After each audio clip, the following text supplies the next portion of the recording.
सास, बहू और ताबीज। सुप्रिया का रोज किसी न किसी बात पर अपनी बहू तारा से झगड़ा होता ही रहता। दोनों स्वभाव से जिद्दी और अड़ियल थे। दोनों में से कोई भी एक दूसरे के आगे झुकना नहीं चाहता था। फिर एक दिन, तारा कहाँ मर गई थी तू अभी तक? सुबह से शाम हो गई, घर में इतना काम पड़ा है, ये सब छोड़कर कहाँ मौज मस्ती करने गई थी? आपके घर के सारे काम करने का मैंने ठेका नहीं ले रखा। आप भी तो अपने दोस्तों के साथ किटी पार्टी करने जाती हैं, तब तो मैं आपको नहीं टोकती। अरे मैं तेरी सास हूँ, तू मेरी सास नहीं है। सास है तो क्या मुझे चैन की सांस नहीं लेने देंगी आप? बहुत जबान चलने लगी है तेरी आजकल। आने दे मेरे बेटे को घर पर, फिर देख तेरी कैसे क्लास लगवाती हूँ। आपके पास और काम ही क्या है? बाहर पड़ोसियों से मेरी बुराई करना और घर में पति से। हाँ तो अब तेरा काम भी तो ऐसे ही होते हैं ना। तारीफ के लायक कोई भी काम किया है तूने आज तक? बस जुबान चलवा लो, कैंची से भी तेज चलती रहती है। सिर्फ जुबान ही नहीं, हाथ पैर भी चलते हैं, जिनकी वजह से आपको घर में इतनी सफाई देखने को मिलती है, वरना आपको तो अपनी किटी पार्टियों से फुर्सत नहीं मिलती। तो कहना क्या चाहती है? घर का क्या सारा काम तू खुद अकेला करती है? तो और क्या नौकरानी करती है? इसी तरह तारा और सुप्रिया में आए दिन लड़ाई होती। दोनों के दिन की शुरुआत ही एक दूसरे से लड़कर शुरू होती और लड़कर ही खत्म होती, मानो ये अब उनकी दिनचर्या का हिस्सा बन चुकी हो। शाम को तारा का पति वैभव घर आता है। वैभव को देखते ही उसकी माँ सुप्रिया उसके पास आती है और कहती है, बेटा वैभव, अच्छा हुआ जो तू आज जल्दी घर आ गया। देखना तेरी बीवी सुबह से मुझसे लड़ी जा रही है। माँ की बातें सुनकर वैभव तारा को जोर जोर से आवाजें देने लगता है। क्या हुआ जी, इतना चीख क्यों रहे हो? तारा, तुमने आज फिर माँ से लड़ाई की? अरे लड़ाई मैंने नहीं की, शुरुआत पहले इन्होंने की थी। समझा दीजिए अपनी माँ को। मुझे कहीं भी आते जाते टाइम टोके नहीं, वरना मैं अपना सामान बांधकर मायके चली जाऊंगी। इतना कहकर तारा वहां से चली जाती है। ये सब क्या चल रहा है माँ? किसी दिन मैं आप लोगों के चक्कर में जरूर पागल हो जाऊंगा। आप लोग कभी प्यार से क्यों नहीं रहते? अरे वो हमेशा मेरी बातों का उल्टा जवाब देती है बेटा। अब तू ही बता मैं क्या करूं? तो आप उसे ताने मारती ही क्यों है माँ? वाह बेटा वाह, तुझे मेरे ताने दिखते हैं, उसका बात करने का तरीका नहीं दिखता। देखा नहीं वो किस तरह से बात करती है मुझसे? मुझे माफ कीजिए माँ, मुझे आप दोनों के बीच में पड़ना ही नहीं है। आप दोनों ही एक जैसे हो। इतना कहकर वैभव वहां से चला जाता है। वैभव के जाने के बाद सुप्रिया सोच में पड़ जाती है। धीरे धीरे समय बीतने लगता है और एक दिन सुप्रिया को पता चलता है कि उनके गांव में एक महात्मा ठहरे हुए हैं जो वशीकरण करना जानते हैं। तो सुप्रिया भागते हुए उन बाबा का पता ढूंढने निकल पड़ती है। इस बात की खबर जैसे ही तारा को चलती है, वो भी उस बाबा की खोज में निकल पड़ती है। अगले दिन सुबह, आज तारा और सुप्रिया दोनों ही बहुत अच्छे मूड में होती है।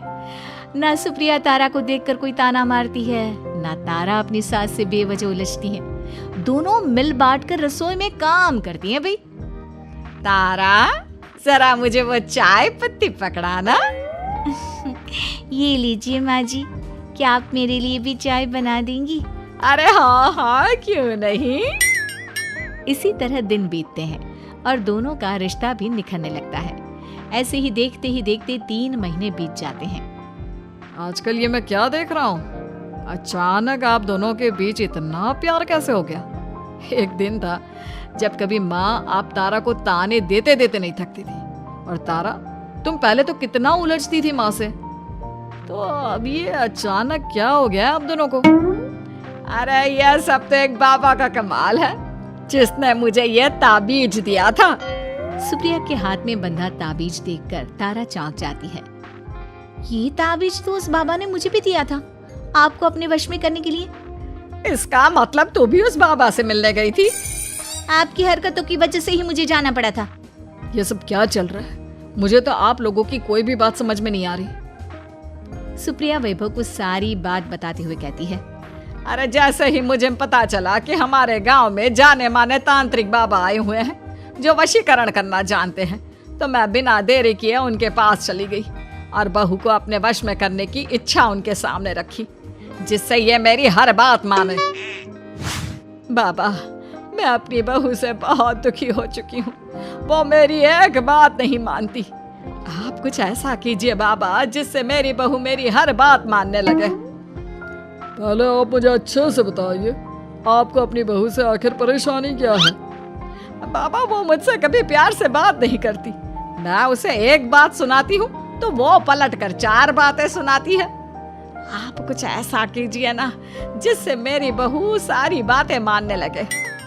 बाबा सुप्रिया की बातों को ध्यान से सुनते हैं और उसके बाद सुप्रिया को एक काले रंग का ताबीज देते हुए कहते हैं, ये ताबीज तुम्हें अपने गले में पहनना है और जब तक मैं ना कहूँ तब तक इसे उतारना मत। तो क्या इस ताबीज की मदद से मेरी बहू मेरे वश में हो जाएगी? सिर्फ वश में ही नहीं, इस ताबीज के कारण तुम्हारी बहू तुम्हारे आगे पीछे भी घूमने लगेगी। लेकिन बस तुम्हें कुछ काम करने होंगे। कैसा काम बाबा जी? तुम्हें अपनी जुबान पर काबू रखना होगा। उससे जो भी काम करवाना हो हमेशा प्यार से बात करनी होगी। धीरे धीरे वो तुम्हारी मुट्ठी में आ जाएगी। अरे ठीक है बाबा जी, जैसा आप कहेंगे ठीक मैं वैसा ही करूंगी। तारा ये सब सुनकर चौंक जाती है। ऐसा ही कुछ तो मेरे साथ भी हुआ था जब मैं उस बाबा से मिलने गई थी। बाबा जी, मैं अपनी सास से बहुत तंग आ चुकी हूँ। वो हर रोज किसी न किसी बहाने मुझसे लड़ती रहती है। आप प्लीज कुछ ऐसा करिए ना जिससे मेरी सास सुधर जाए और मुझे बेवजह टोकना बंद कर दे। तारा की ये बातें सुनकर पहले तो बाबा सोच में पड़ जाते हैं। उसके बाद वो तारा को भी काले रंग का ताबीज पकड़ाते हुए कहते हैं, ये लो बिटिया, इसे अपने गले में पहन लो और जब तक मैं तुम्हें इसे उतारने के लिए ना बोलूं तब तक इसे उतारना नहीं। इस ताबीज को पहनने से तुम्हारी सास तुमसे प्यार करने लगेगी और दिन रात तुम्हारे आगे पीछे घूमेगी। ये सुनकर तारा बेहद खुश हो जाती है। बाबा, इस ताबीज का असर कब तक होगा? अगर तुमने मेरी सारी बातें मानी तो इस ताबीज का असर तुम्हें 2 दिन बाद ही दिखने लगेगा। उसके लिए सबसे पहले तुम्हें अपनी सास को इज्जत देनी होगी, उनके साथ प्यार से बर्ताव करना होगा और अगर कोई भी काम भी करवाना हो तो प्यार से ही बात करनी होगी। फिर देखना वो कैसे तुम्हारे इशारों पर नाचती है। ठीक है बाबा जी, जैसा आपने कहा है मैं ठीक वैसे ही करूंगी। इसका मतलब उस बाबा ने हम दोनों को एक जैसे ताबीज देकर पागल बना दिया। जरूर कोई ढोंगी बाबा होगा। इतने में ही बाबा भी उनके घर पहुंच जाते हैं और मुस्कुराते हुए उनकी ओर आते हैं और उनसे उनके हालचाल पूछते हुए कहते हैं, ताबीज का असर हुआ या नहीं? बाबा जी, आपने हमें एक ही जैसा ताबीज देकर पागल बनाया है। ऐसा कैसे? ताबीज ने अपना काम तो पूरा ही किया है। आप दोनों को देखकर लगता तो नहीं कि अब भी आप लोगों के बीच कोई खटपट है। खटपट तो नहीं है बाबा जी। अब तो मेरी बहू मेरी हर छोटी बड़ी जरूरतों का ख्याल रखती है, मेरी सेवा करती है। हाँ, वैसे अब तो मम्मी जी मुझे ताने भी नहीं देती और ना ही कहीं आने जाने में टोकती हैं। जानते हो ये सब कैसे संभव हुआ? कैसे बाबा जी? यह सब तुम दोनों के कारण ही संभव हुआ है। मैंने जो ताबीज दिया था वो सिर्फ एक धागा ही था। ये चमत्कार तो तुम दोनों ने अपनी जुबान पर संयम रखकर प्यार और संयम के साथ काम करके किया है। बिटिया, कुछ कमी तुम्हारे अंदर थी तो कुछ कमी तुम्हारे सास के अंदर थी। इसीलिए तुम दोनों को सुधारने और तुम्हारी गलती का एहसास कराने का यही एक रास्ता था।